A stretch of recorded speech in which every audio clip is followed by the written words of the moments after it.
Hello, my friend. The world of magic, filled with legends and ancient tales, is opening its gates once again. Tonight, in the Gryffindor dormitory by the crackling fireplace, I will share another story with my friends. Join us, for the magic is about to come alive. The wind swept across the rooftops of Godric's Hollow, carrying with it the scent of rain and the faint shimmer of magic. It was a night deep with promise, the kind of night when the world seemed to wait, holding its breath for something extraordinary to begin. In a small study lined with books and faintly glowing instruments, a young man sat alone, his wand casting a soft halo of gold over parchment and quill. Albus Dumbledore was only 19, but already his name stirred whispers in wizarding circles. He'd graduated from Hogwarts with more accolades than any student in living memory, and yet here he was, restless, discontented, and far from the grandeur the world expected of him. The clock on the wall ticked with a magical rhythm, counting time not in seconds, but in the heartbeats of enchantment itself. He sighed, staring at a half-finished letter addressed to the Department of Magical Law Enforcement. They had written to him 3 times, asking for help with a case that had confounded even their best aurors, and though he had refused before, tonight felt different. The news from Paris had changed everything. A knock sounded at his door, a soft, polite tap that made the candles flicker. Albus rose, wand in hand. "Come in," he said, his voice calm, though his pulse quickened slightly. The door creaked open to reveal a witch in travel-worn robes, her auburn hair streaked with rain.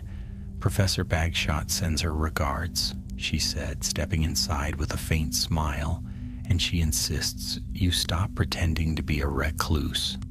"Ah," said Dumbledore, smiling faintly. "Bathilda always did have an uncanny sense of timing. Please, Miss Rosier, Eveline Rosier, I was asked to bring this to you."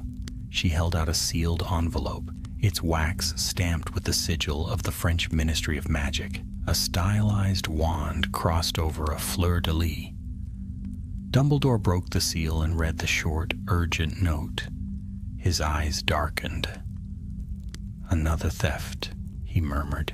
"The sword of Alaric, gone from the Musée des Enchantements." Eveline nodded grimly. "Not just stolen, vanished without a trace. No spell residue, no apparition signature, no witnesses. Whoever's behind this, they know magic the rest of us have forgotten." He placed the letter on the table, thoughtful. "And you were sent to fetch me?" "Not exactly. I volunteered." She met his gaze, unflinching. "I've studied the artifacts that were taken. There's a pattern, though the ministry refuses to see it. I think you might." For a long moment, Dumbledore studied her face. There was something about her, an intensity behind her calm that he recognized. It was the look of someone chasing ghosts. At last he nodded. "Very well, Miss Rosier. Let us see what shadows are hiding behind your pattern." They left Godric's Hollow before dawn. The rain had stopped, but mist curled low over the fields, silver in the first light. Dumbledore apparated them across the channel, and by mid-morning they stood before the grand white facade of the Musée des Enchantements in Paris. The place was silent but tense, guarded by aurors in deep blue robes. Inside, the curator, a nervous wizard with ink-stained hands, led them to the display room. The pedestal that had once held the ancient sword was empty save for a faint outline in dust. "We found this," he said, handing Dumbledore a sliver of parchment. It was lying where the sword should have been. Eveline leaned over as Dumbledore examined the scrap. On it were 3 words written in old runes. The Heralds Awaken. Dumbledore's expression hardened. I have heard that name before. Eveline frowned. Who are they?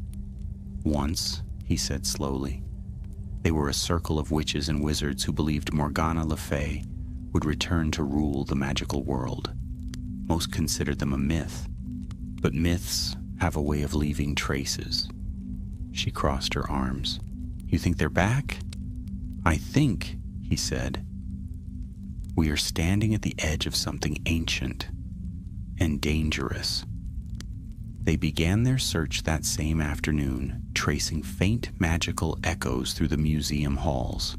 Dumbledore used charms of detection few wizards alive could perform, whispering incantations that hummed with living light. Eveline watched, noting every gesture, every spark. When at last he stopped, he turned toward a tapestry at the far wall. There, he said softly, behind it. Together they pulled it aside, revealing a narrow passage of stone leading into darkness. The air that drifted from it was cold and strange, filled with the faint hum of old enchantments. Paris, murmured Eveline, her voice hushed, always full of secrets. They descended slowly, wands raised. The corridor wound deep beneath the museum until it opened into a vaulted chamber lit by flickering blue fire. In the center stood a single plinth, and resting upon it not the sword of Alaric, but a crystal orb pulsing faintly with light. Eveline's breath caught. That wasn't here before. Dumbledore stepped closer. The runes carved into the stone floor formed a sigil, a circle of summoning. He felt the thrum of dark intent in the air. A decoy, he whispered. They left it for us to find. Before he could move, the orb flared and the world exploded in light. When the glare faded, they were no longer in the museum.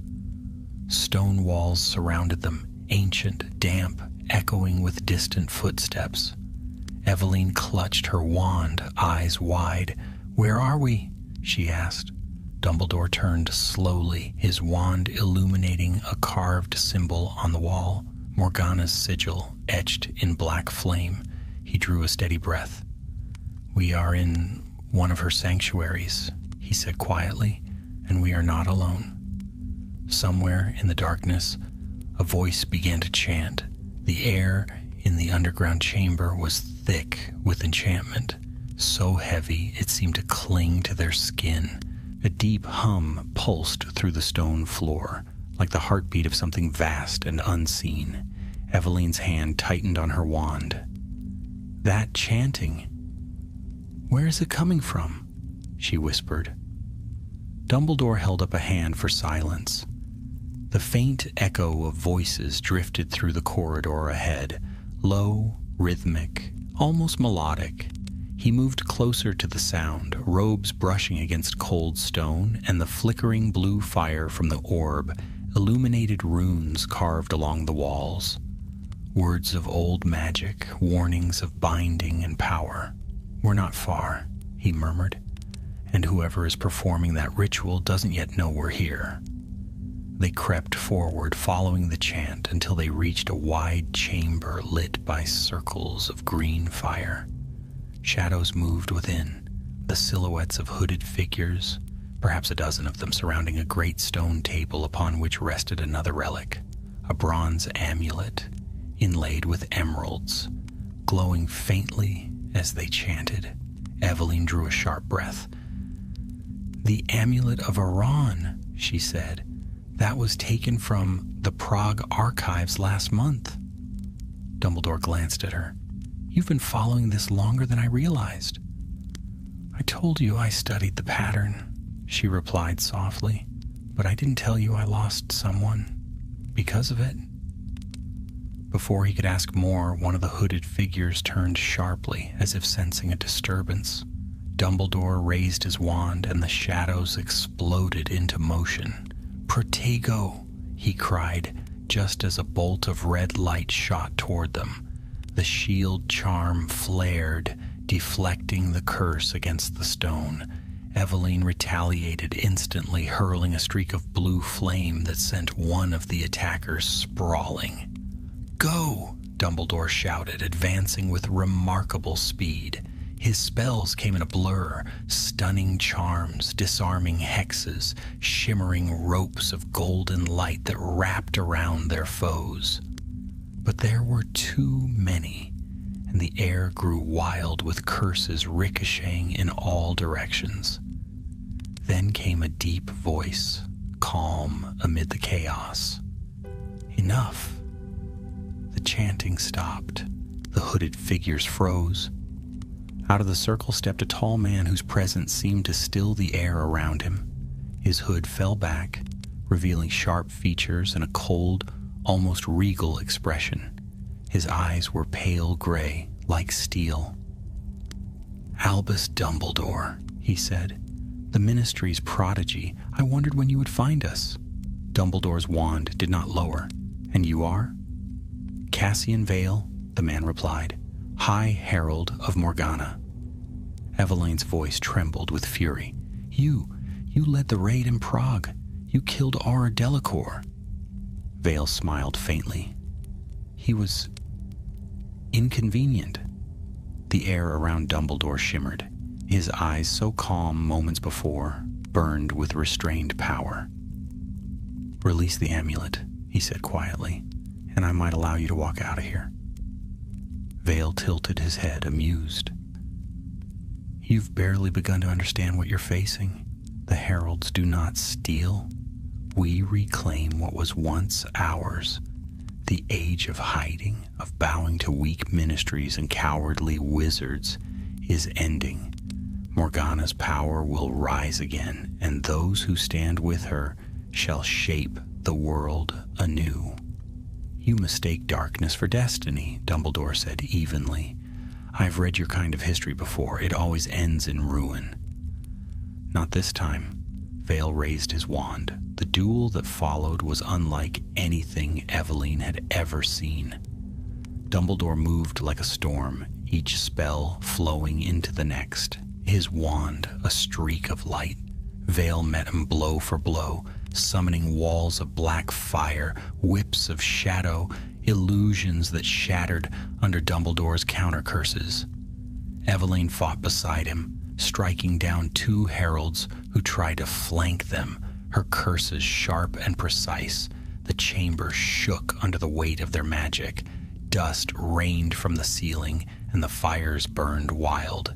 Then, just as Dumbledore forced Vale back toward the altar, the High Herald slammed his wand into the stone table and shouted an incantation.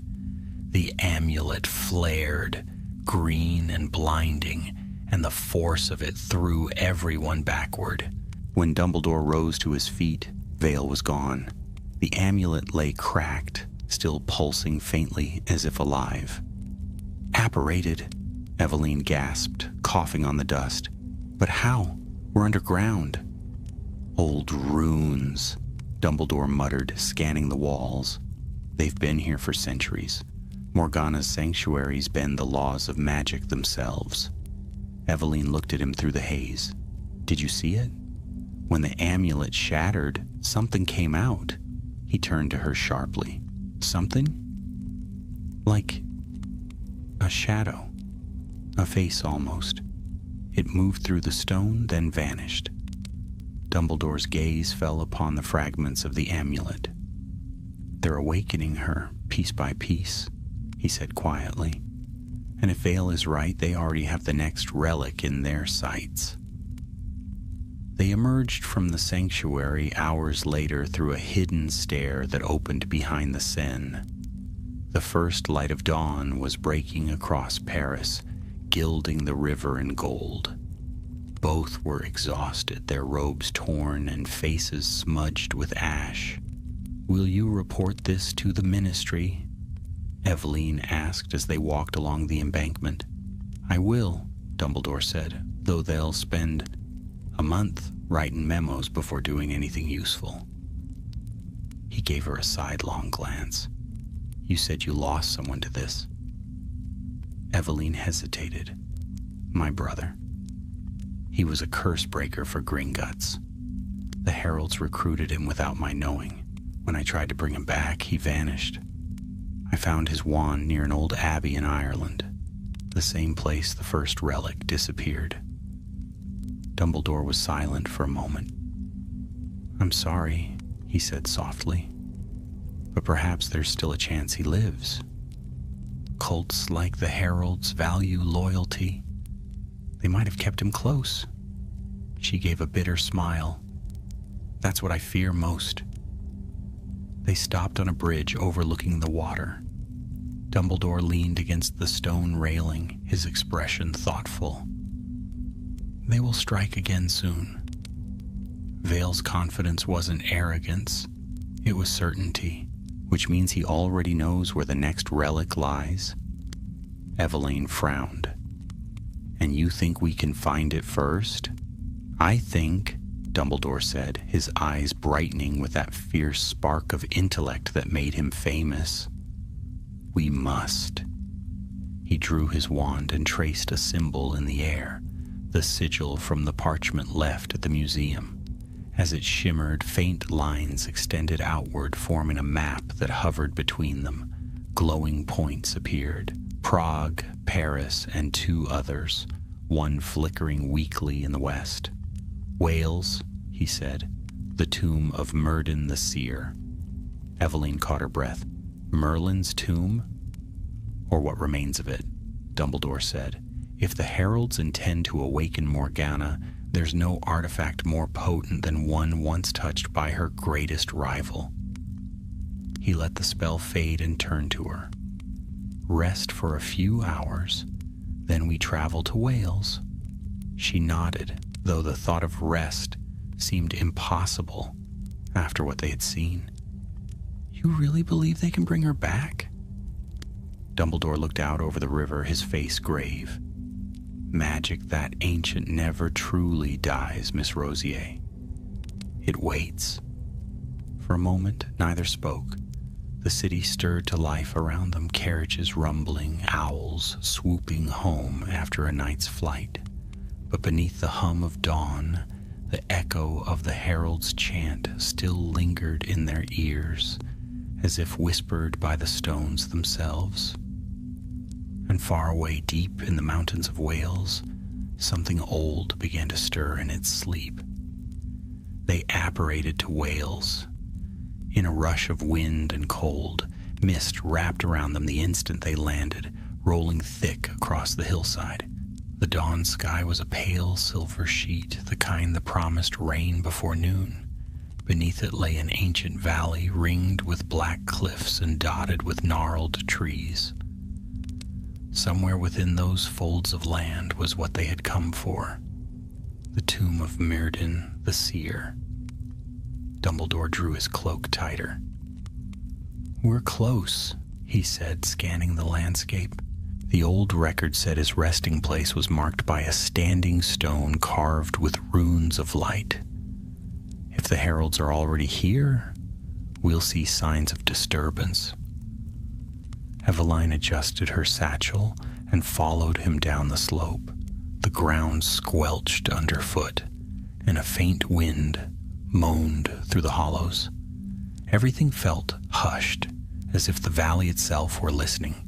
After a long climb through the fog, they found it, a single towering monolith of granite rising from the earth, covered in weathered carvings. Faint symbols glimmered on its surface, though the light that filled them was weak and uneven. This is it, Eveline said, stepping closer. Merlin's resting place. Dumbledore ran his fingers over the runes. Once this stone would have shone like the moon. The magic here is ancient, protective, but fading. Someone has tampered with it recently. Eveline knelt, brushing away moss. There are footprints. Fresh.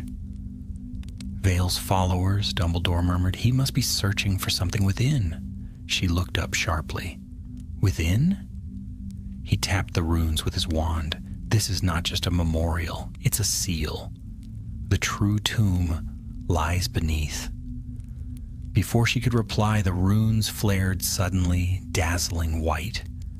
A voice echoed through the valley, a whisper that seemed to come from the stone itself. It spoke in a tongue older than either of them knew. Dumbledore raised his wand, murmuring a counter-charm, and the ground trembled beneath their feet. A circular stair of stone uncoiled downward, leading into the earth. Eveline hesitated only a heartbeat. "After you, Professor."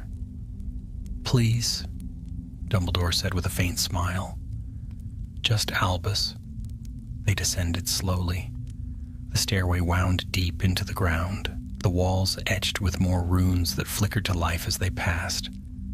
At last, they entered a vast underground hall supported by pillars carved in the likeness of dragons. A faint golden mist hung in the air, carrying the scent of old parchment and something older still. Magic so old it had become part of the stone itself. In the center of the chamber lay a great sarcophagus carved from white marble and bound in silver. Upon its lid was inscribed a single word, Myrddin. Eveline whispered, "I never thought it was real." "Few things are ever as impossible as we imagine," Dumbledore replied. "Stay alert." He stepped closer, examining the silver binding. Symbols of warding shimmered faintly, but one of them was broken, a crude gash across the surface. His expression hardened. "They have already been here." At that moment, the air shifted. From behind the pillars came the sound of footsteps, soft, deliberate, echoing faintly. Dumbledore turned, wand raised. "Show yourself." A figure emerged from the shadows. It was a man, tall, hooded, robes dark as midnight. But when he lowered his hood, Eveline gasped. It was her brother. "Tristan," she breathed, voice trembling. "You're alive." He looked at her with strange calm. "Eveline, you shouldn't have come." She took a step forward, tears springing to her eyes. "They told me you were dead." "I was," he said quietly, "until the heralds found me." Dumbledore's wand did not waver. "She said you were a curse breaker. You helped them find the relics, didn't you?" Tristan's gaze flicked toward him. "You don't understand, Dumbledore. The heralds aren't what you think. Morgana's return isn't about power. It's about restoration. She seeks to repair what magic has lost. By stealing ancient relics and killing Aurors?" Dumbledore's tone was sharp. "You've been deceived." But Tristan only shook his head. "No, you've been blinded by the Ministry's fear. Look around you, the magic of this place is dying. Morgana can bring balance again. She can..." He stopped, his expression twisting with sudden pain. He pressed a hand to his temple as if fighting something unseen. She... Eveline reached for him. "Tristan, please come with us. We can help you." For a moment, his eyes cleared. "Evie, run," he whispered. Then his body went rigid and his voice changed. Deeper, colder, layered with another's presence. The torches flared green. A shadow rose from the sarcophagus, its edges wavering like smoke. It was shaped like a woman, her eyes burning emerald bright, her voice echoing through the hall. "So, the prodigy comes to my door." Dumbledore's heart clenched. "Morgana," the shadow smiled. "A fragment only, yet enough to see the world of my would-be conqueror. You seek to stop my awakening, boy?" "I seek to prevent more suffering," Dumbledore said. "You've caused enough already." She laughed, a sound like breaking glass. "You cannot stop what has already begun. The relics call to one another. When the last is found, I shall rise whole again, and magic will remember its true masters." The shadow flickered, then vanished back into the tomb. Tristan collapsed to the floor. Dumbledore ran forward, catching him as he fell. "She's using him as a vessel," Dumbledore said grimly. "We have to break the connection before it consumes him." Eveline knelt beside them, tears streaking her face. "Tell me what to do." He pointed his wand at the binding runes. "We must reseal the tomb quickly." Together they chanted, their voices weaving through the air as runes blazed to life along the floor. The chamber trembled, dust rained down, the sarcophagus glowed with pure silver light as the spell closed, drawing the last of the darkness within. When the shaking stopped, silence fell. The light faded. Tristan stirred, pale and shaking. "She's gone," he whispered, "for now." Eveline helped him to his feet, relief flooding her face. Dumbledore stood back, exhaustion etching faint lines around his eyes. "Vale will not stop," he said. "He'll seek the final relic. We have little time." Tristan looked up weakly. "He's already moving toward it. The crown of Avalon, it lies in the ruins of Tintagel." Eveline's expression hardened. "Then that's where we go." Dumbledore nodded, but his gaze lingered on the sealed sarcophagus. Morgana's shadow grows stronger with every relic they touch. If they find the crown, the world may see her walk again. They turned to climb the stairs, the air thick with the echo of what they had seen. Behind them, deep within the tomb, a faint crack spread across the marble lid, just wide enough for a breath of green mist to escape, and far above the first storm of autumn broke over Wales. Rain lashed the Cornish coast as if the sea itself were in mourning. Thunder rolled above the cliffs, and the wind came howling through the ruins of Tintagel, rattling through the broken arches and long-fallen stones. Dumbledore and the Rosiers appeared upon a rocky ledge overlooking the sea, their cloaks whipped by spray. Eveline raised her wand, muttering a charm that cast a shimmering dome around them. "The storm's not natural," she said above the roar of the waves. "Someone's stirring the elements." Dumbledore's eyes narrowed. "Vale is close." They climbed the winding path toward the ruins, Tristan moving unsteadily beside his sister. He was pale, still weakened by Morgana's possession, but there was determination in his face, a stubborn strength that mirrored Eveline's own. The remains of Tintagel rose before them, black against the lightning. Once it had been the seat of kings and enchantresses, its stones said to hum with magic even before Arthur drew breath. Now it was little more than a skeleton of walls overlooking the churning sea. But in that emptiness, Dumbledore felt the pulse of power, deep, old, and waking. "Here," he said, stopping before a half-collapsed arch. "The magic is strongest beneath this point. The crown of Avalon lies below."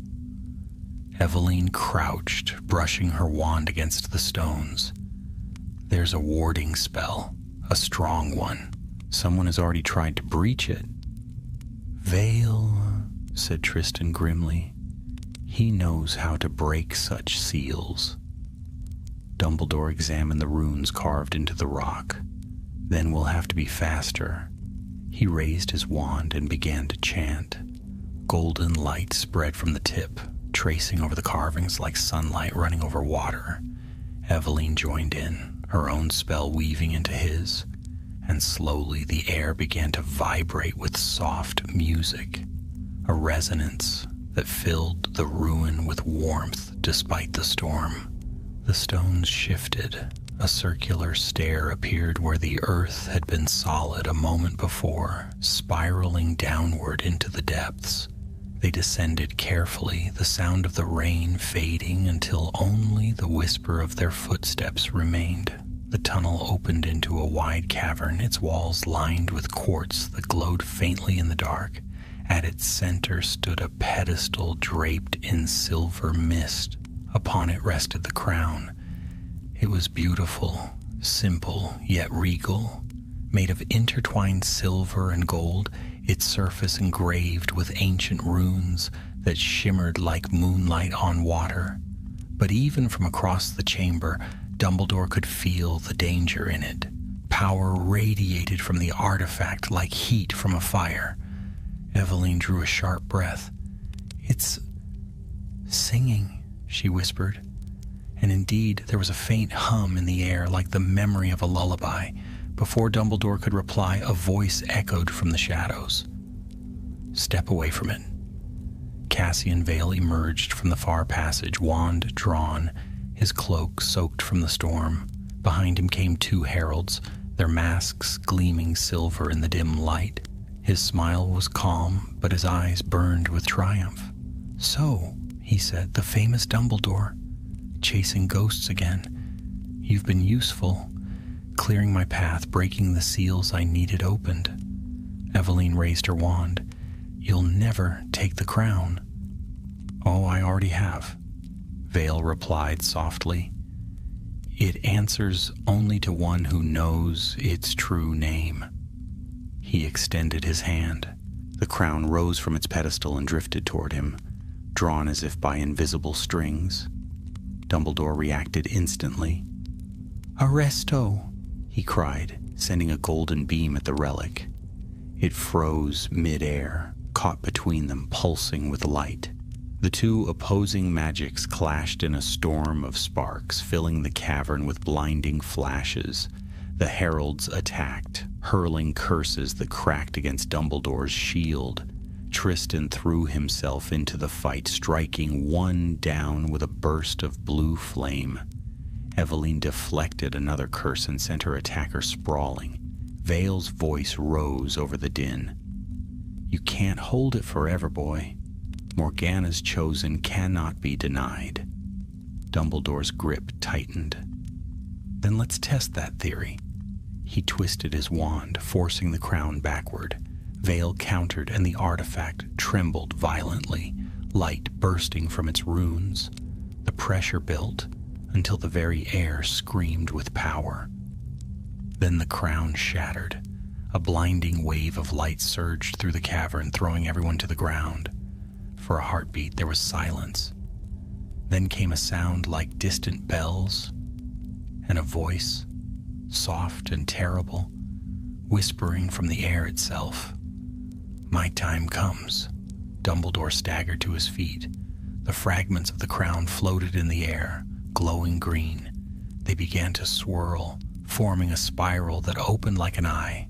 Through it, he glimpsed something vast, a figure half-formed, a woman of shadow and light with hair like mist and eyes of emerald flame. "Morgana," he breathed. Vale rose too, his face alight with awe. "Behold our queen reborn." Dumbledore acted without hesitation.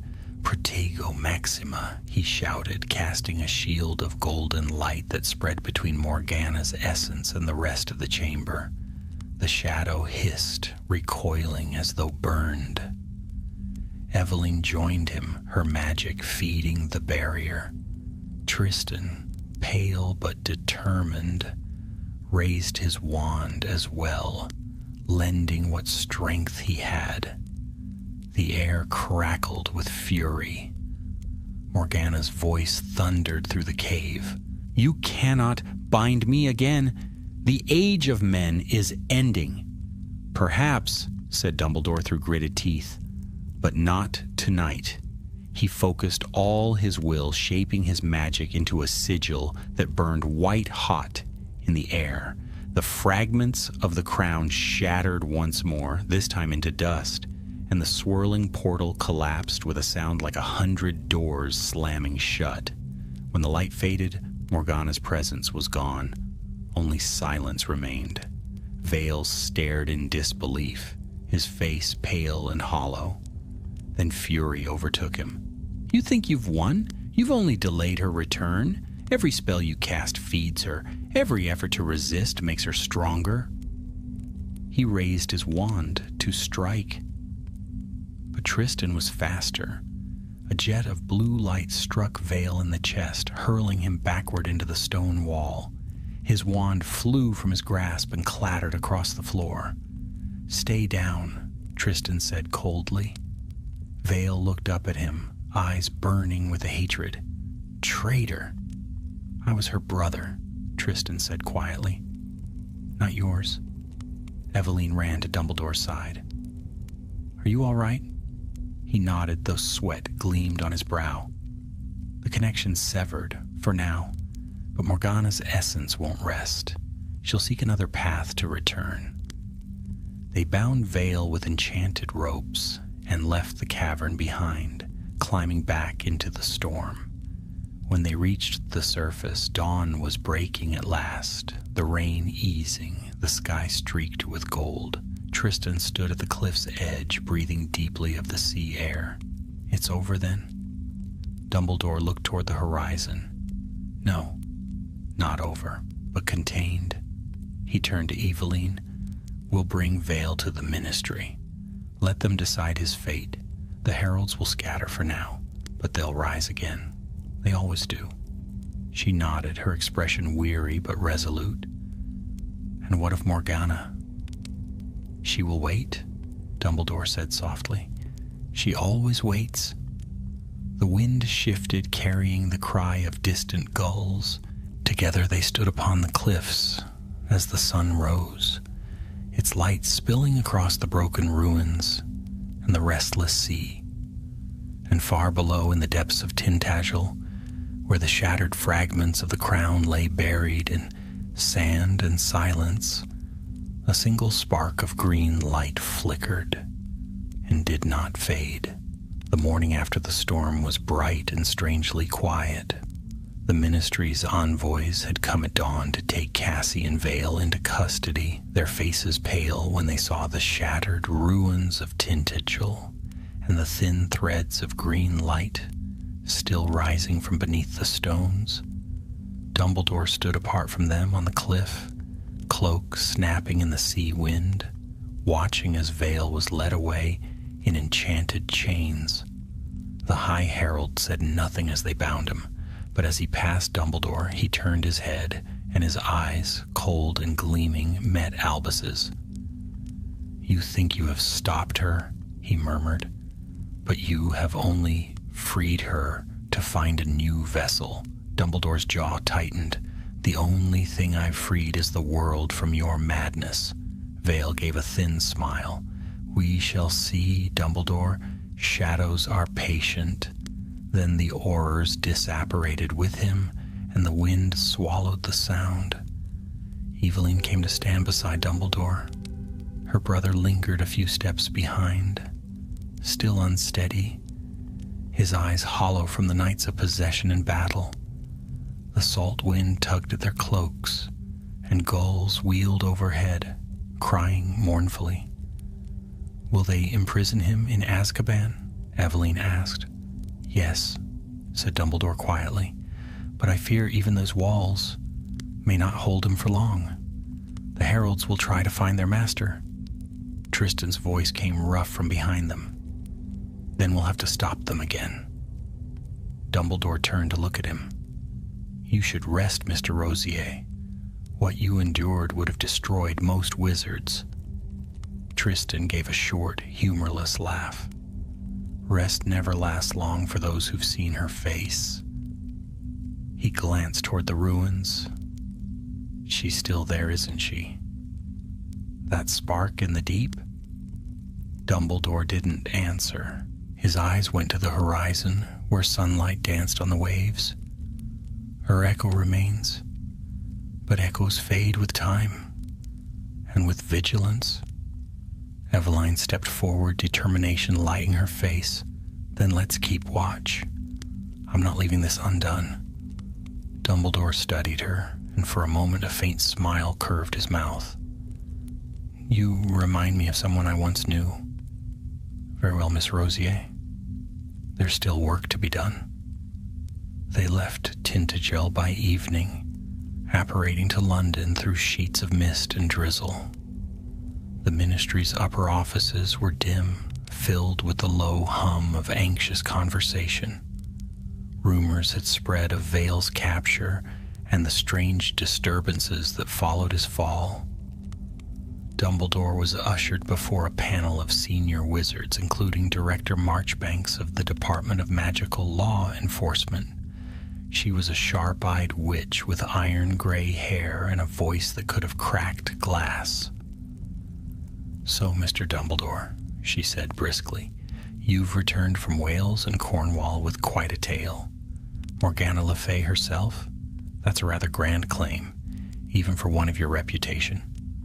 "I claim only what I have seen," said Dumbledore evenly. "Her spirit lingers, bound to relics tied to her name. Vale and his followers sought to release her." The director frowned. "And you say these relics are now destroyed?" "3 of them," Dumbledore replied. "But there may be others still hidden, artifacts of her age, scattered through the centuries." Marchbanks sighed and rubbed her temples. "And you want the Ministry to do what exactly? Comb every ruin from here to the Pyrenees, chasing fairy stories?" Dumbledore met her gaze. "I want the Ministry to prepare. If the heralds rise again, you'll need more than fairy tales to stop them." For a moment, silence stretched. Then she nodded curtly. "We'll monitor the situation. That's all I can promise." He inclined his head, knowing it was the best he would get. Outside the chamber, Eveline waited, leaning against a column. "Let me guess. They don't believe a word of it." "Not quite," said Dumbledore. "They believe enough to worry, but not enough to act." "Typical." She gave a small, tired laugh. "So what now?" Dumbledore's gaze drifted to the high windows, where the rain traced faint patterns across the glass. "Now," he said softly, "we find what comes next before it finds us." For a few weeks, peace seemed to return. Dumbledore took temporary quarters in Bathilda Bagshot's old townhouse, poring over her archives by candlelight. Eveline and Tristan stayed nearby, helping him sift through letters, maps, and old journals. The heralds had scattered, leaving only whispers behind, but whispers were enough for Dumbledore. One night, as the clock struck midnight, he found a reference in an ancient ledger. The Mirror of the Sea, last known in the possession of the witch Melusine, said to reveal the path to Morgana's resting heart. The words sent a chill through him. The resting heart, the phrase the heralds had used for the core of Morgana's magic. If it still existed, the danger was far from over. By morning, he and the Rosiers were on the move again. Their search took them north, through moors and forests, to the coast of Scotland. The place described in the ledger was a ruined abbey overlooking the ocean, its walls veiled in ivy and mist. The locals spoke of strange lights seen there at night and the sound of singing carried by the waves. When they arrived, the evening sky was streaked with violet and gold. The abbey stood silent, its towers long crumbled, but the air around it hummed faintly as if alive. Eveline glanced at Dumbledore. "This feels wrong." "Yes," he said quietly. "The kind of wrong that once was holy." They entered through a broken archway. Inside, moonlight spilled across the floor, illuminating a long pool at the center of the ruined nave. The water shimmered, though no wind stirred it. "That must be it," Tristan whispered. "The Mirror of the Sea." Dumbledore approached slowly, his wand raised. Careful, mirrors rarely show only what's reflected. The surface rippled, and images began to form within the water, shifting, swirling visions. Faces appeared, then vanished. Wizards and witches long dead. Ancient battles, a woman's eyes burning green through the fog. Eveline gasped. Then the reflection solidified. It showed not them, but Vale, pale and gaunt, standing in a stone cell. His lips moved, and though they could not hear the words, Dumbledore knew he was chanting. The water darkened. A shadow gathered in its depths. "Morgana," Dumbledore said under his breath. The pool erupted in a surge of black water, spraying upward like a geyser. The liquid coiled and twisted in midair, forming the shape of a woman, a phantom woven from sea and starlight. Her voice filled the ruin, soft and venomous. "Did you think I would rest, little wizard?" Dumbledore raised his wand, but her laughter echoed like the ocean's roar. "You destroyed my chains, Dumbledore, and in doing so you broke the walls that held me. The heralds were merely my hand, but now I shall walk the world myself." The phantom lunged, a wave of force that shattered stone and threw them backward. Dumbledore struck back with blinding light, forcing the image to recoil. The ruins trembled as ancient magic clashed against his. Eveline fired spell after spell beside him. Tristan hurled wards of flame. "Hold it," Dumbledore shouted. "We can trap her echo." Together they formed a circle, their wands weaving a lattice of light. The phantom shrieked as the net closed, its edges sparking where darkness met brilliance. With a final cry, the shadow broke apart, scattering into the air like mist at dawn. Silence fell again. The pool lay still, its surface once more reflecting only the moon. Eveline collapsed to her knees, breathing hard. "Is it over?" Dumbledore lowered his wand, his face pale. "No, she's stronger than before. We destroyed her prison. Now she seeks a new one." He looked toward the sea, where the waves glimmered faintly green beneath the moonlight. "This isn't the end. It's the beginning of her hunt." And somewhere far beyond their sight, Cassian Vale sat in his cell, eyes closed, whispering softly to the dark. The air around him shimmered faintly, and a single word slipped from his lips like a promise. "Soon." The days that followed were uneasy ones. The Ministry, alarmed by reports of strange magical disturbances along the northern coast, tightened its patrols.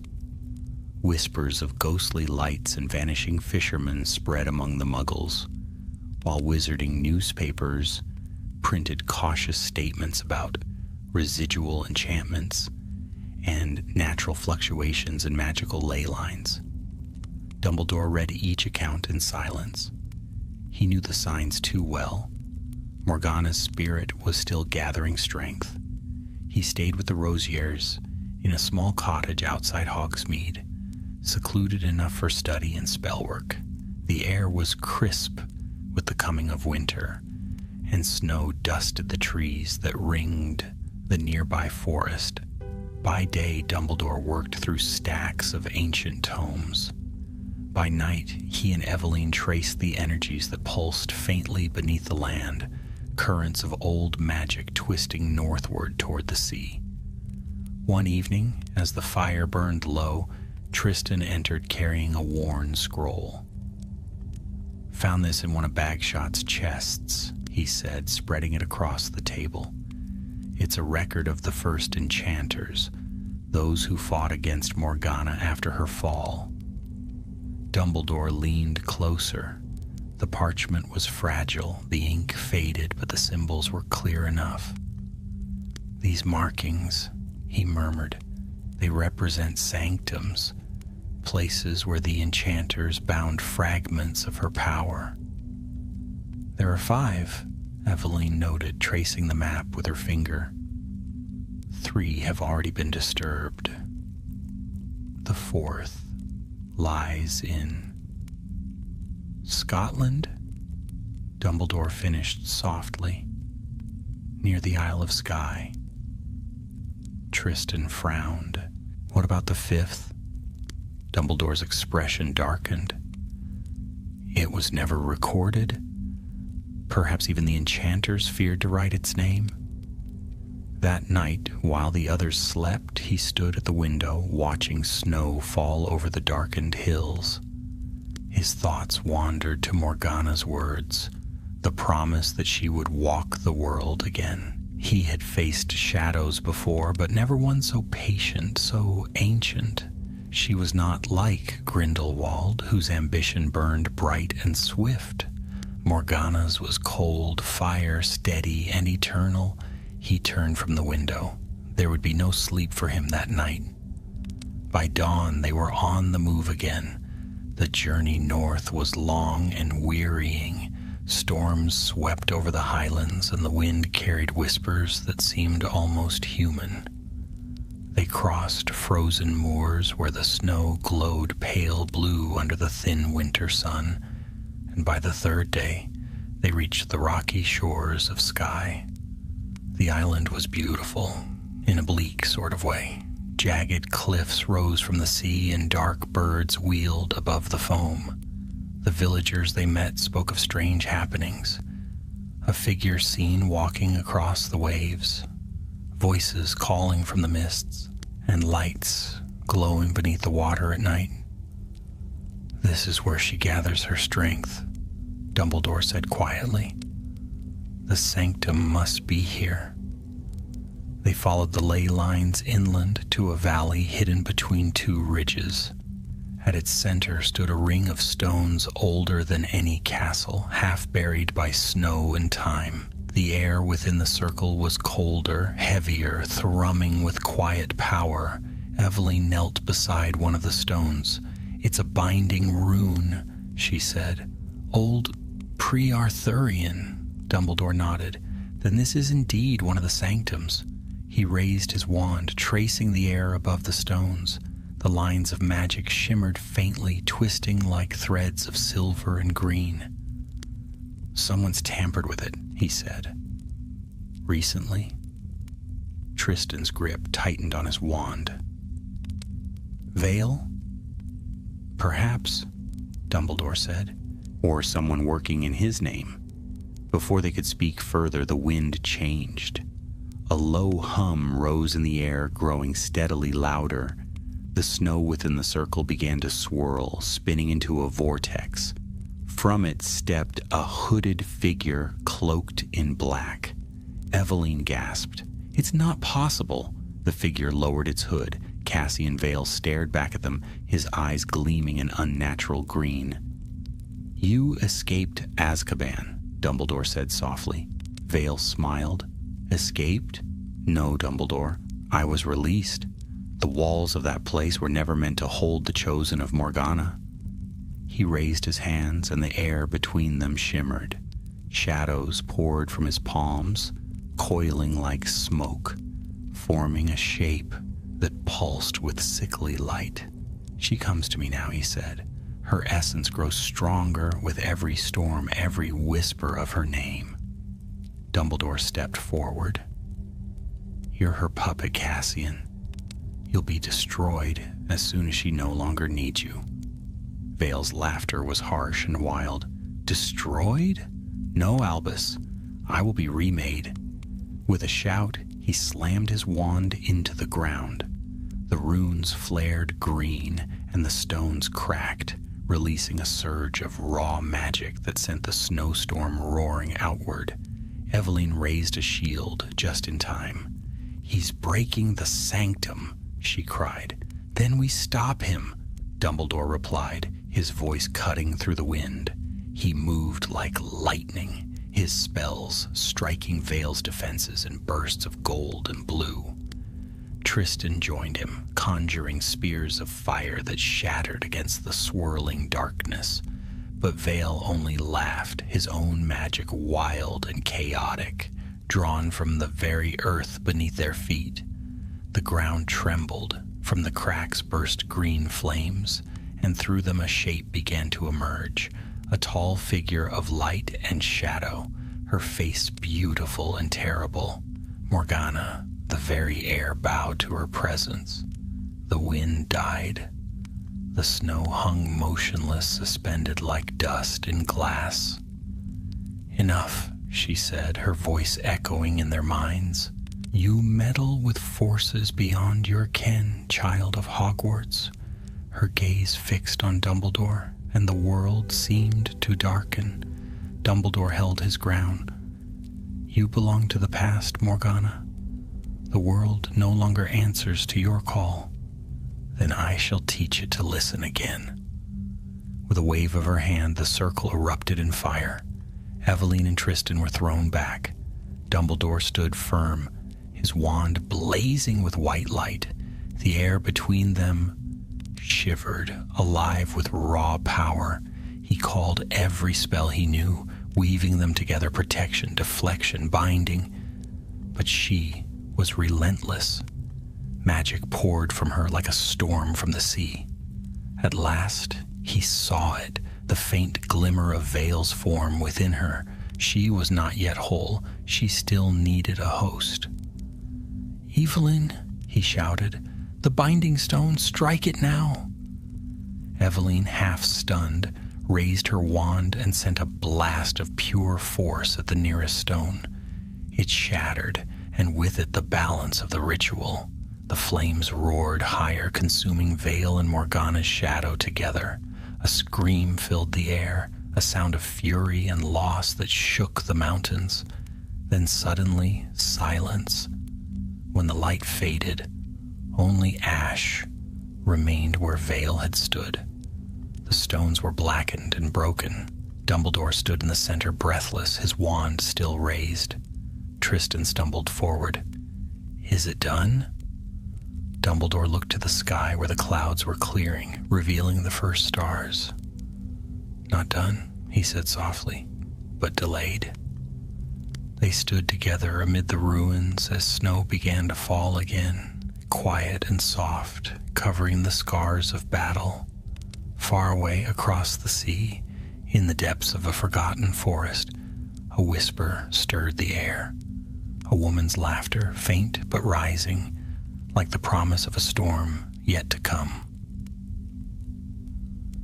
Winter deepened across Britain. Frost crept along the windows of wizarding homes, and the air grew sharp enough to make even fireplaces seem to shiver.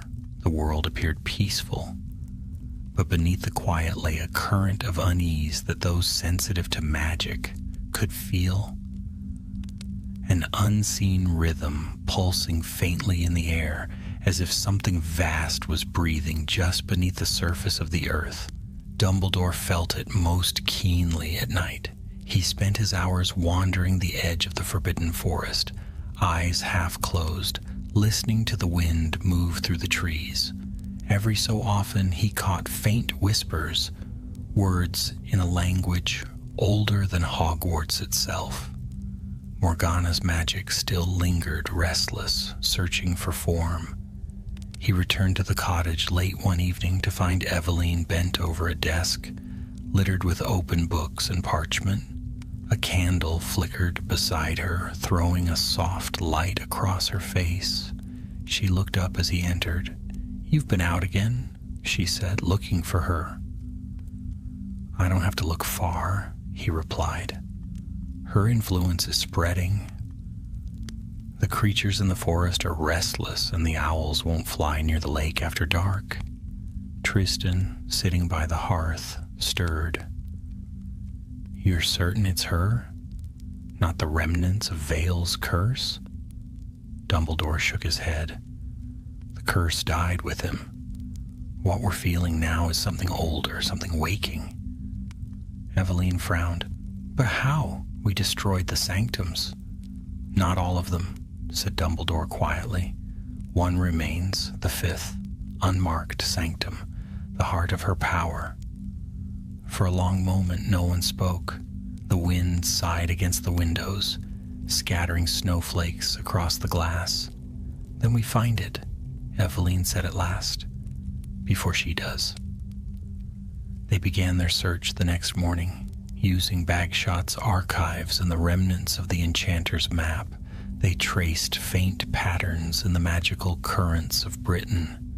The ley lines, when viewed through Dumbledore's enchanted lenses, formed a shape, a spiral centered somewhere in the north.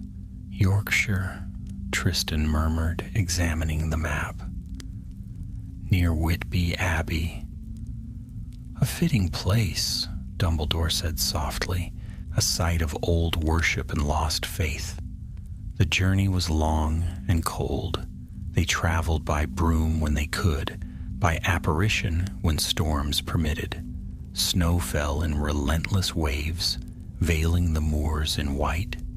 By the third day, the ruins of Whitby Abbey came into view, black and jagged against the pale sky, the sea crashing below in endless rhythm. The three wizards approached cautiously. The abbey had long been abandoned by both muggles and wizards, but the air around it shimmered faintly, charged with enchantment. "Do you feel that?" Eveline whispered. "It's like the ground is humming." Dumbledore nodded. "We're close." They entered through a broken archway. Inside the abbey's great hall stood roofless, its pillars reaching toward the gray heavens like the ribs of a great stone beast.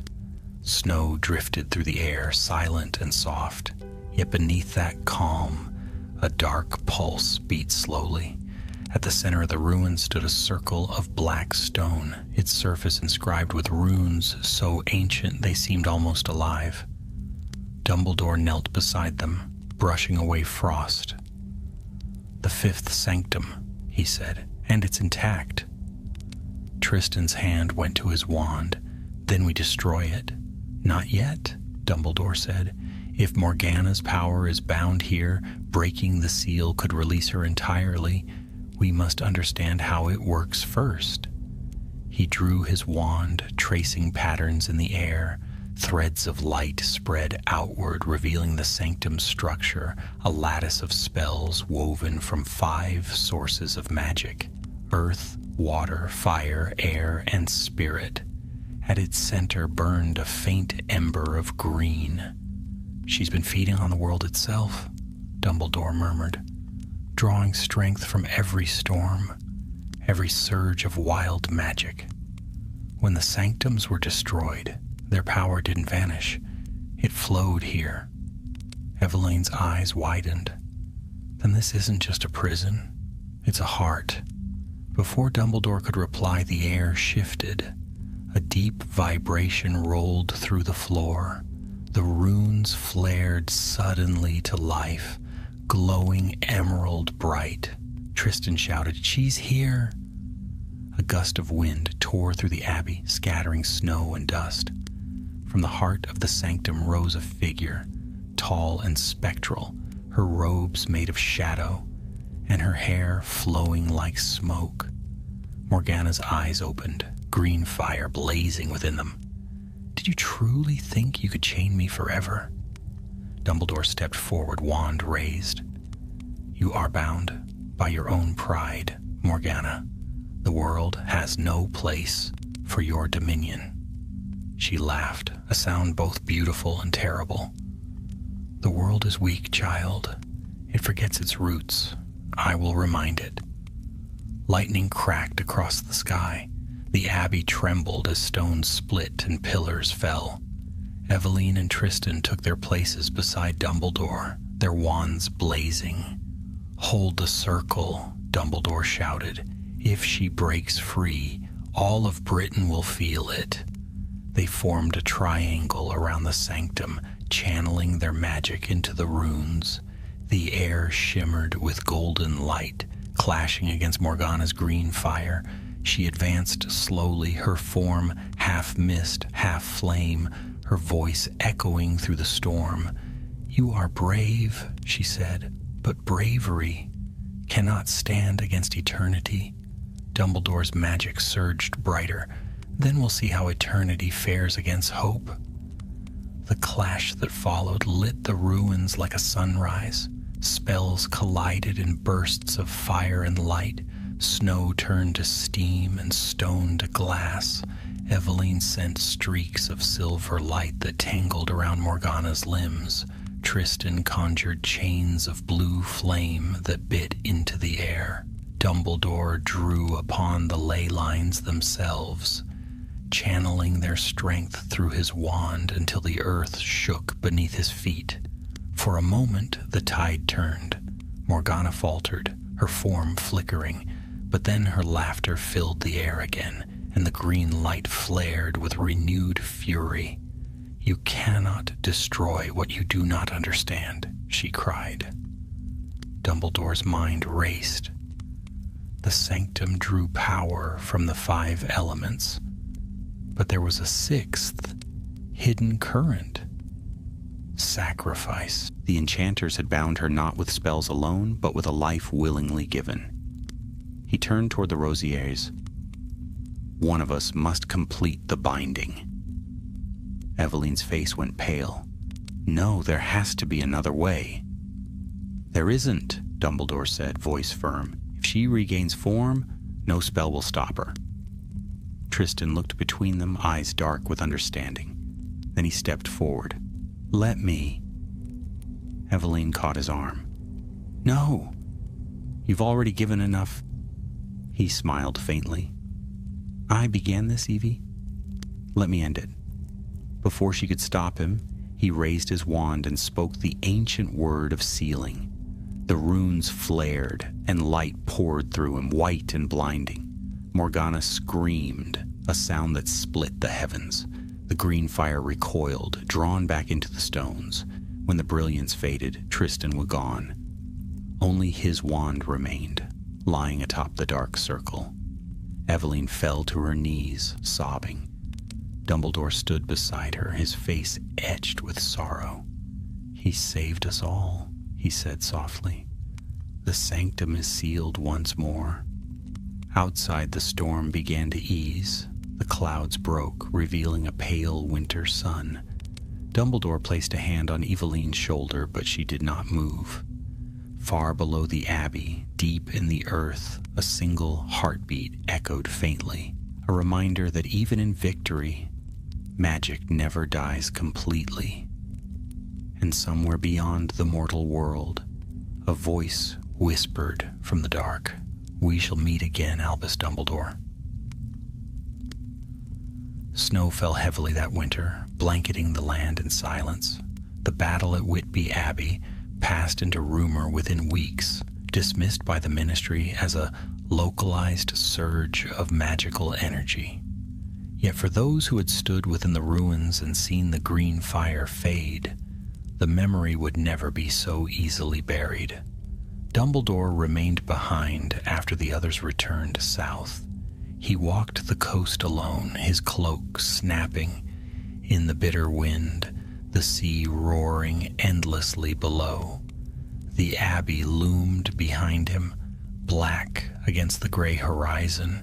Every so often, faint lights flickered within its broken windows, echoes perhaps of the magic sealed beneath. He could still hear Tristan Rosier's final words echoing in his mind, "Let me end it." Brave, foolish, and noble to the last, Albus had seen too many sacrifices already in his short life, and each one left a weight that no victory could lift. When he finally left Whitby, the sea was calm and silver, the first promise of spring stirring faintly in the air. Eveline met him at the edge of the moor, her face pale but composed. She had not wept since the night of the battle. She carried her brother's wand, polished clean, tied with a strip of black ribbon. "You should go home," Dumbledore said gently. She looked at him with eyes that seemed older than her years. "And do what? Pretend I haven't seen what waits beneath the world?" "You could teach," he suggested softly. "There will always be a place for those who understand the danger of what lies hidden." She gave a small, tired smile. "You mean Hogwarts?" "Perhaps," he admitted, "or perhaps not. But you'll find your way, Eveline. Tristan would have wanted that." She didn't reply. Instead, she turned to face the sea, and together they stood in silence until the tide swallowed the last of the daylight. They parted the next morning. Eveline left for France, taking with her what records remained of the heralds of Morgana. Dumbledore returned to Hogwarts, answering a letter from Headmaster Dippet that had been waiting for months. A post as Transfiguration Professor had finally opened. The castle rose before him through drifting snow, its windows glowing warm in the twilight. For the first time in months, he felt something like peace. The familiar corridors greeted him like old friends, the portraits murmuring his name as he passed. Yet beneath the comfort, a quiet tension hummed, a sense that the world outside these walls was changing. He found solace in teaching. His students adored him. His lessons were swift and bright, filled with wonder and laughter. But when night came and the castle slept, Dumbledore would climb to the highest tower and look north, where the stars hung cold above the horizon. Somewhere beyond them, he could almost feel Morgana's gaze, patient and watching. Weeks turned into months. The snow melted, replaced by mist and new green growth. Life returned to the world, but whispers began to spread again. Rumors of strange happenings far to the north. Fishermen spoke of lights under the sea, and a merchant ship reported finding a stretch of ocean where the water glowed emerald, even in darkness. Dumbledore received word of it through the ministry. Though he was no longer their agent, he still had friends there, and when the report crossed his desk, his heart sank. The coordinates lay directly above Whitby Abbey. He left that very night without a word to Dippet or the students. The road was long and the mist clung to the fields like ghosts. He reached the coast by dawn, the sky pale and streaked with red. The abbey ruins stood silent as ever, but the air smelled faintly of salt and something older, a sweetness tinged with decay. As he approached the broken arches, he heard it. A faint humming, low and steady, coming from beneath the ground. The sanctum. He descended the cliffs to the shore below, where the sea washed against black stones. There, in the shallow surf, green light glowed faintly, pulsing in rhythm with the tide. The cracks in the cliff face were new, freshly torn by some force from within. He knelt, pressing his palm against the wet rock. The stone throbbed beneath his touch, alive with power. "You're restless again," he murmured, "but not yet free." The waves surged higher, cold spray drenching his robes. For an instant he thought he saw a face in the water. A woman's face, pale and distant. Her eyes, 2 points of green fire. Then it vanished. "Not tonight," he said softly. "Not ever, if I can help it." He stood there for a long time, wand in hand, reinforcing the wards that bound the sea to the sanctum below. When at last the light dimmed and the humming ceased, he turned away, his breath misting in the cold. Back at Hogwarts, the world continued as before. Exams loomed, laughter filled the corridors, and owls came and went beneath the vaulted ceiling of the great hall. Yet Dumbledore carried with him the quiet certainty that Morgana's story was not finished. Magic that ancient did not die. It waited. On the first clear evening of spring, he walked the grounds alone. The lake shimmered under the fading sun, and the forbidden forest whispered softly in the breeze. For the first time in months, he allowed himself a small smile. And then, as he turned toward the castle, he saw something that stopped him cold. Near the edge of the forest stood a figure cloaked in dark green. The stranger's hood was drawn, hiding their face, but in the fading light, he caught the glint of emerald eyes. Before he could call out, the figure lifted a hand and touched the air. A shimmer spread outward, like the surface of disturbed water, and then the figure was gone. Dumbledore remained where he stood, heart pounding, the wind tugging at his cloak. He knew better than to chase shadows. Yet as he gazed into the trees, he thought he heard faint laughter drifting through the dusk. A woman's laughter, light as mist. When he returned to his quarters, he wrote a single line in his journal before extinguishing the lamp. The seal holds, but the dream walks. He sat in silence for a long time afterward, the quill motionless in his hand. Then he whispered into the darkness, as if to an unseen listener, "You'll not have this world again, Morgana. Not while I live." Outside, the wind rose softly, stirring the trees and scattering the stars, reflected on the lake.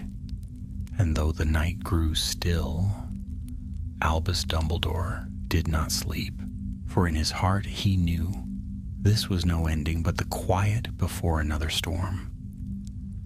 The spring that followed was the gentlest Hogwarts had seen in years. The lake gleamed like glass under skies of perfect blue, and the meadows were thick with crocus and wild thyme. Students wandered the grounds laughing, their worries no heavier than their books. Yet in the highest tower, Dumbledore watched them with a distant, thoughtful gaze.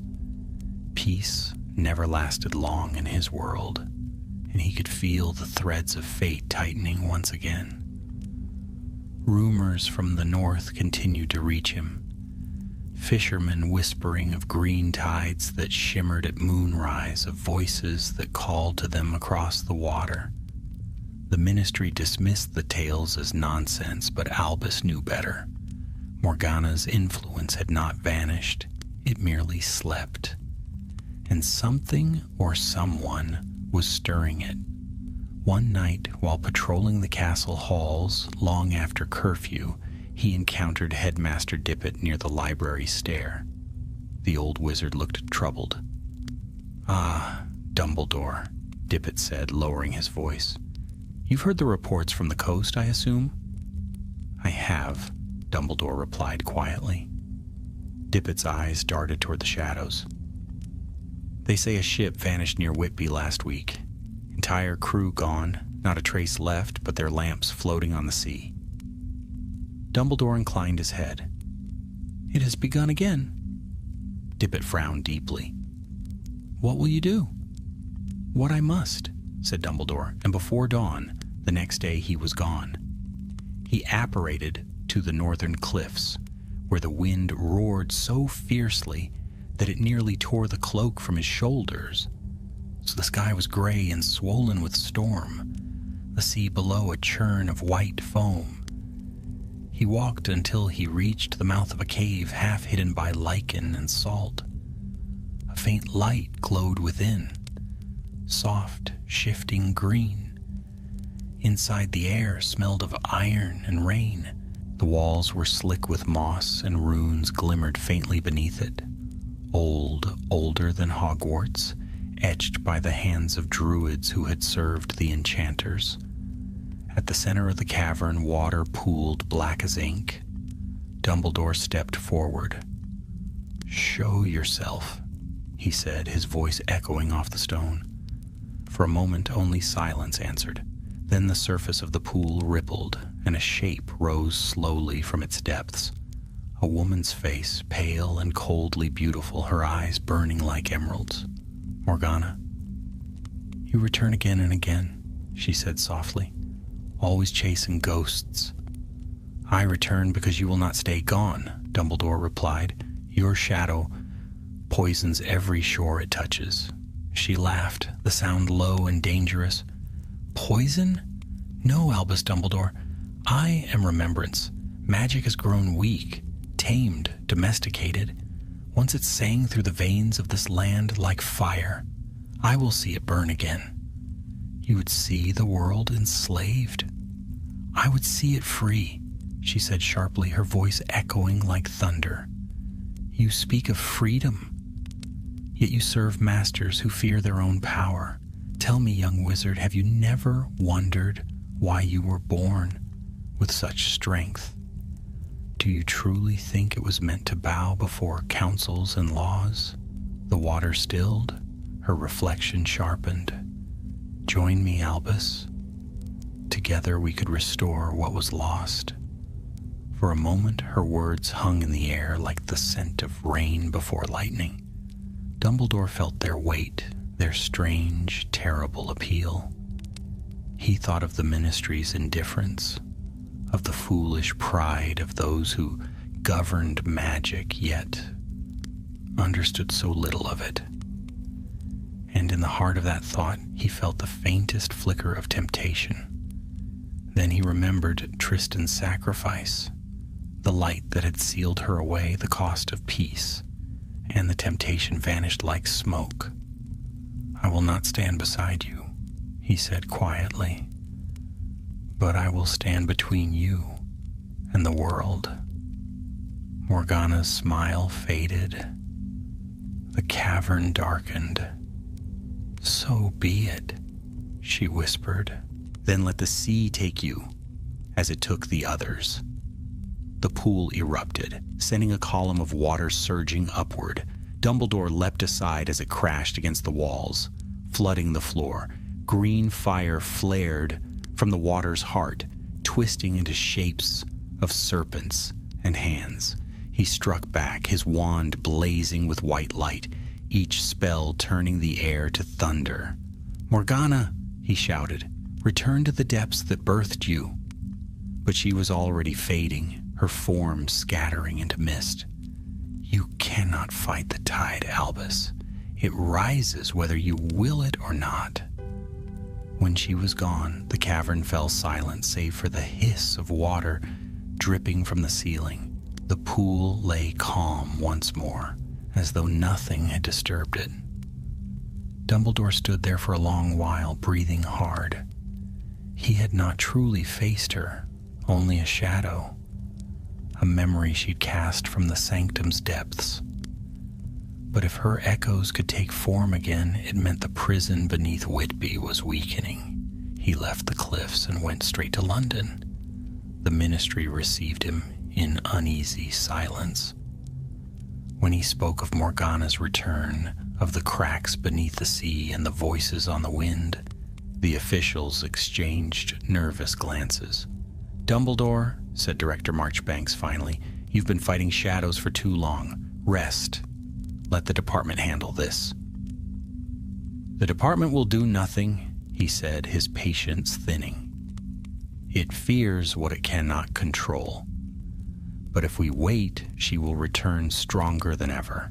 He left them arguing and went to Diagon Alley, where he sought out the oldest bookshop, a crooked little place that smelled of dust and thunder. From its owner, a stooped wizard named Caldwell, he bought a single tome bound in dragonhide. Its title was written in runes of fading silver, the Codex of the Enchanters. That night he read by wandlight in the small room above the leaky cauldron.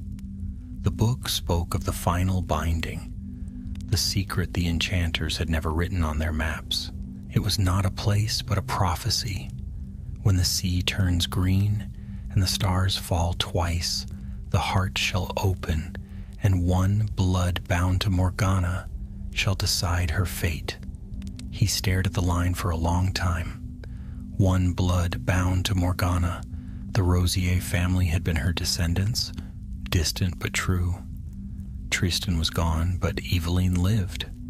By dawn, he knew what he had to do. He found her in Paris, working quietly as a researcher for the French ministry. She looked older, her hair pinned back, her eyes shadowed by grief the time had not yet gentled. When she saw him, she said only, "I hoped I'd never hear that name again." "You're the last of her line," Dumbledore told her gently. "The Codex says the final seal depends on you." Eveline closed her eyes. "My brother," died to stop her. And because of that, only you can finish what he began. For a long moment she said nothing. Then she rose, taking her wand from the table. Where? Whitby, said Dumbledore. The tide is rising again. That night they apparated together to the northern cliffs. The storm was already building, waves striking the rocks with the fury of giants. Green light shimmered faintly on the horizon like a ghostly dawn. As they descended toward the Abbey ruins, Dumbledore felt it again, that deep, slow heartbeat under the earth, growing stronger with every step. The sea had turned the color of jade. Above, the stars burned strangely bright. He looked at Eveline. She nodded once, wordless. The time had come, and somewhere in the roaring dark, a voice laughed softly like wind over glass. At last, it whispered, at last the heart shall open. The storm over Whitby broke like the sea itself had risen to claim the sky. Lightning forked through rolling clouds, the waves striking the cliffs with a fury that sent sprays of green foam into the wind. Dumbledore and Eveline climbed the worn path toward the Abbey, their cloaks whipping behind them, rain soaking through to their bones. Yet neither slowed. There was no time left to wait, no spell left to hide behind. The final battle had come. The Abbey's ruins loomed like the ribs of some fallen beast, black against flashes of light. As they entered the shattered nave, the air grew thick with power. The ground trembled under their feet. Runes carved into the stones glowed faintly beneath the flooding rain. "She's awakening," Eveline said, shouting over the thunder. Dumbledore raised his wand. "Then we must reach the sanctum before it breaks entirely." They descended the spiral stair that led deep beneath the Abbey, where Tristan's sacrifice had once sealed Morgana away. The passage had changed since then. The walls slick with moisture, the air colder, charged with an unnatural hum. When they reached the great chamber, Dumbledore stopped. The sanctum was open. The runes that once formed its boundary were cracked, their light flickering like dying embers. The black stone circle at the chamber's center had split, and from that fissure rose a pillar of green light, twisting upward like smoke. Eveline's face was pale. "The heart," she whispered, "it's exposed." From within the light, a shape began to form, a woman's outline growing clearer with each pulse, robes flowing like water, hair black as the storm above. Morgana. Her eyes opened, two emerald flames burning in the dark. "You have returned," she said softly, her voice carrying through the chamber like wind across a grave. "And you have brought my blood." Eveline raised her wand, though her hand trembled. "You will not have me," Morgana smiled, a slow, terrible smile. "It is not a matter of choice, child. My power runs through your veins. You are the key that opens what your brother tried to seal." Dumbledore stepped between them, his wand blazing. "You will not touch her." The goddess laughed, the sound shaking the stones. "Still the protector, still the fool." She lifted her hand, and the light exploded outward. Dumbledore threw up a shield, the force of it sending him sliding backward across the floor. Eveline cried out as a surge of green fire wrapped around her, lifting her from the ground. "Eveline!" Dumbledore shouted. Her body arched in the air, caught between two powers, the dark of Morgana's will and the remnants of the enchantment that had once held her prisoner. The chamber filled with a roaring wind, the sound of the sea itself answering her call. "Release her!" Dumbledore bellowed, his magic flared, golden light clashing against emerald flame. The collision cracked the ceiling, raining dust and fragments of stone. Morgana's voice deepened, echoing from every direction. "You cannot fight destiny. I will rise through her blood. Through her, I shall reclaim the world that was stolen from me." Dumbledore's thoughts raced. The Codex had spoken of a choice. The one of Morgana's line must decide her fate. Not Dumbledore, not any spell. Only Eveline could end this. He called to her, his voice steady despite the chaos. "Eveline, listen to me. She draws her power from your blood, but it is still yours. You can turn it against her." Her eyes snapped open. The green fire flickered within them, but beneath it glimmered blue, the color of her own will. "I am not your vessel," she said through gritted teeth. "I am my own." Morgana hissed, her form shifting violently, but Eveline thrust out her hand. The air blazed white. The runes on the floor reignited, circling the chamber in rings of silver and gold. "No!" Morgana screamed. "You cannot!" Her words were drowned by light. Eveline's magic surged outward, pure and burning, entwining with Dumbledore's. Together they forged a barrier that closed around the goddess like chains of fire. The green flame writhed, shattering stone, cracking the earth, but the light held. The storm above the abbey broke open, a column of lightning striking the tower above them. Wind roared through the passages, carrying the sound of distant bells. Dumbledore's strength faltered. His wand burned hot in his grip. He felt the weight of centuries pressing against him, the vastness of Morgana's rage. Then Eveline screamed, not in pain, but in defiance, and thrust her wand into the heart of the light. "Return to the deep," she said. "Return to what you were."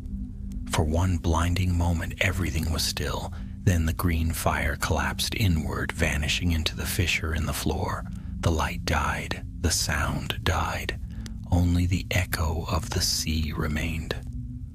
Dumbledore staggered forward.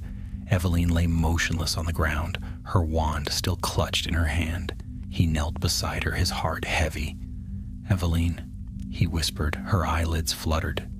"Did it work?" He looked around the chamber. The fissure had closed.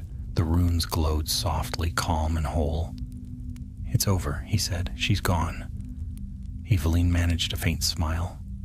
Tristan would be pleased. Then her eyes closed, and she went still.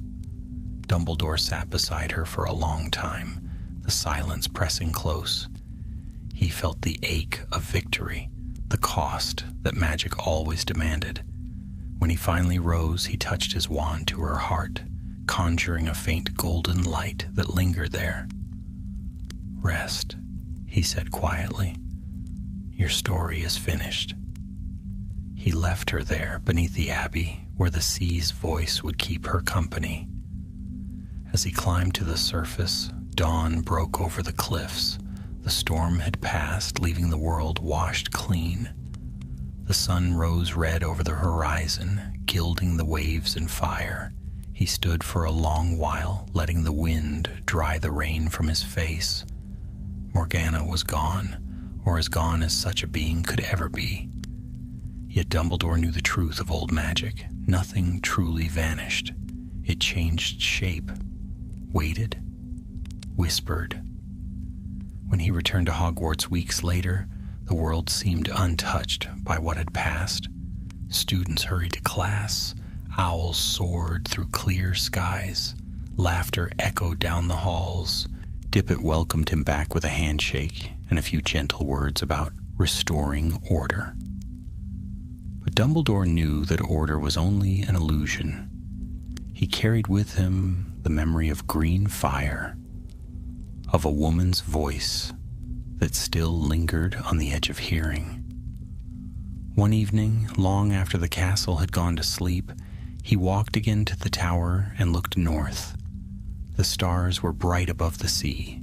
He thought of Eveline, of Tristan, of all those whose names would never appear in history's pages. And faintly, in the hush of night, He thought he heard it again, the echo of a whisper carried by the wind. "Not while you live, Dumbledore, but forever after." He smiled sadly. "Then I'll live long enough," he murmured.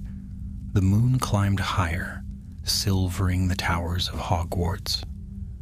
The night was calm at last, but in that calm the young professor felt the first quiet stirrings of the destiny that would one day make him a legend.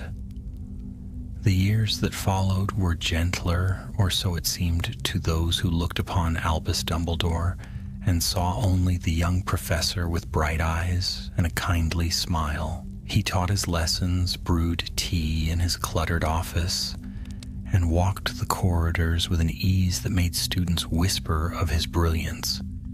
Yet behind that calm, something deeper stirred, a vigilance born not of fear but of remembrance.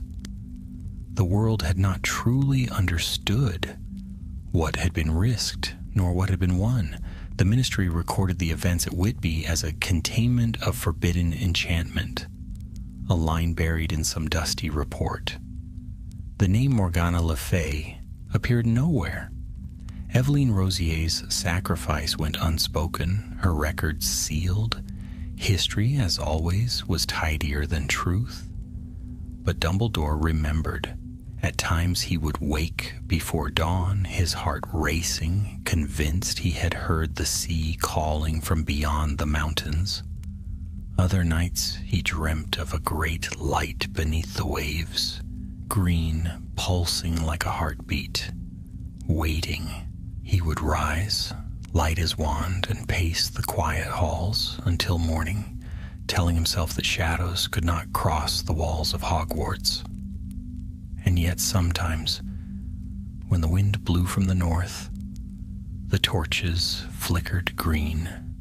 It was during one such morning years later that he received a letter from Bathilda Bagshot.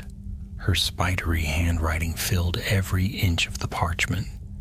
She wrote of a discovery, an artifact unearthed by a team of curse breakers near Tintagel, where once Dumbledore had fought Cassian Vale. A relic of curious power, Bathilda had written, a fragment of silver, wrought with runes that speak of the Lady of Avalon. I thought of you at once. Dumbledore folded the letter with slow care. He knew what it meant. Morgana's relics, scattered through time, would always find their way back into the light. They were as patient as the sea. He left Hogwarts quietly that evening, telling Dippet only that he meant to visit an old friend. The road to Cornwall was long, but the air was soft with early spring. By the time he reached the cliffs of Tintagel, the sun had sunk low, painting the waves gold and crimson. Bathilda awaited him in a small tent pitched near the excavation site, her spectacles glinting in the lamplight. "You look older, Albus," she said kindly. "Wiser, perhaps, or more haunted." "Perhaps both," he replied, smiling faintly. "Tell me of your find."